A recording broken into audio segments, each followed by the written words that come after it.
मोनू यार, ये शहर तो इंसान को मशीन बना देता है। सुबह निकलो, रात को लौटो, बीच में जिंदगी कहीं खो जाती है। जिंदगी नहीं खोती सोनू, इंसानियत खोती है, और उसी को देखने चलो आज रास्ते में, शायद कुछ सीखने को मिल जाए। ये देख मोनू, माँ है ये, और मजबूर भी। बच्चे के लिए रोटी मांग रही है, और हम लोग अपने बच्चों को हेल्थी ब्रेकफास्ट की टेंशन में रहते हैं। गरीबी अब शर्म नहीं रही मोनू, ये सिस्टम का रिजल्ट है। इस औरत की हालत पे तरस नहीं, क्रोध आना चाहिए, उस व्यवस्था पर जो उसे भीख मांगने पर मजबूर करती है। ये देख सोनू, जिसे पैसा मिला उसे इंसानियत छोड़ने का लाइसेंस भी मिल गया क्या?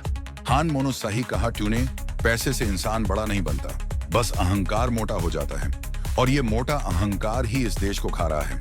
सोनू, इस देश में गरीबी, बेरोजगारी, शिक्षा की कमी तो खतरे में नहीं है, बस हिंदुत्व ही बार बार खतरे में पड़ जाता है। हाँ मोनू, क्योंकि ये असली मुद्दे नहीं उठाना चाहते। रोटी, शिक्षा, नौकरी, स्वास्थ्य, इनसे वोट नहीं मिलते, नफरत से मिलते हैं, डर से मिलते हैं। आज जो देखा ना, दिल भारी हो गया सोनू। ऐसा लग रहा है जैसे हम किसी अंधे कुएं की तरफ जा रहे हैं, जहां रोशनी की कोई उम्मीद नहीं। और इस टीवी को देखो, मोन्यू फिर वही एंकर चिल्ला रहा है, देश खतरे में है, मुसलमानों की साजिश।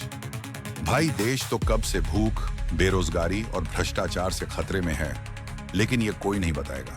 हाँ सोनू, देखो नेताजी को, उन्हें तो बस अपनी कुर्सी चाहिए। यह तो बस यही कहते रहते हैं कि हम बेरोजगारी पर काम करेंगे, हम सब बच्चों को शिक्षा देंगे, हम सबको तरक्की देंगे, पर देते हैं यह सिर्फ दंगे, नफरत, बेरोजगारी और जनता से लेते हैं अपना वोट, ताकि उनकी कुर्सी सलामत रहे।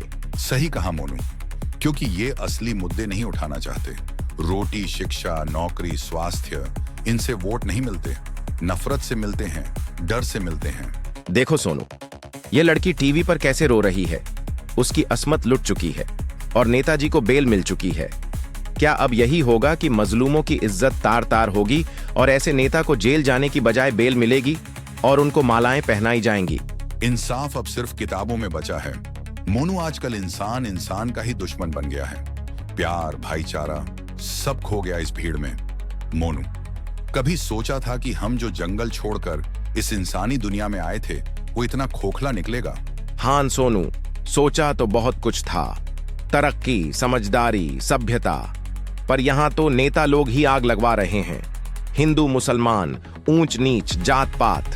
हाँ मोनू, और बाकी देश, अमेरिका, चीन, जापान, वो तो चांद पर बस्ती बसा रहे हैं, और हम अब भी व्हाट्सएप पर झूठी अफवाहों से लड़ रहे हैं। सही कहा सोनू, हमारे यहाँ तो न्यूज चैनल्स वाले भी सच्चाई दिखने से डरते हैं, बस नेताओं की चाटुकारिता में ही लगे रहते हैं। टीवी पर हर शाम को धर्म गुरुओं को बुलाकर फालतू की डिबेट करवाते रहते हैं और अपनी टीआरपी बढ़वाते रहते हैं। अब समय आ गया है कि हम सबको इन जैसे टीवी चैनल्स को देखना ही बंद कर देना चाहिए। न तो हम इनकी झूठी खबरें देखेंगे और न ही हम सब इनके बहकावे में आएंगे। हाँ मोनू, ये एकदम सही बोला।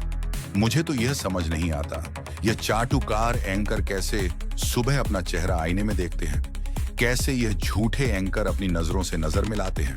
क्या इनकी अंतरात्मा इन्हें झंझोड़ती नहीं है कि तुम कर क्या रहे हो? चंद पैसों के लिए तुम जनता को गुमराह कर रहे हो। जो सच्चाई जनता के सामने आनी चाहिए, वो सब छुपाते हो। क्या उन पैसों से जो तुम अपने बच्चों को परवरिश दे रहे हो, उन्हें आगे जाकर भविष्य में क्या संस्कार मिलेंगे? और वो क्या तुम्हारी तरह ही झूठ और मक्कारी करेंगे? ये सब सोचने वाली बातें हैं। सोनू, लगता है अब वक्त आ गया है। क्या मतलब मोनू?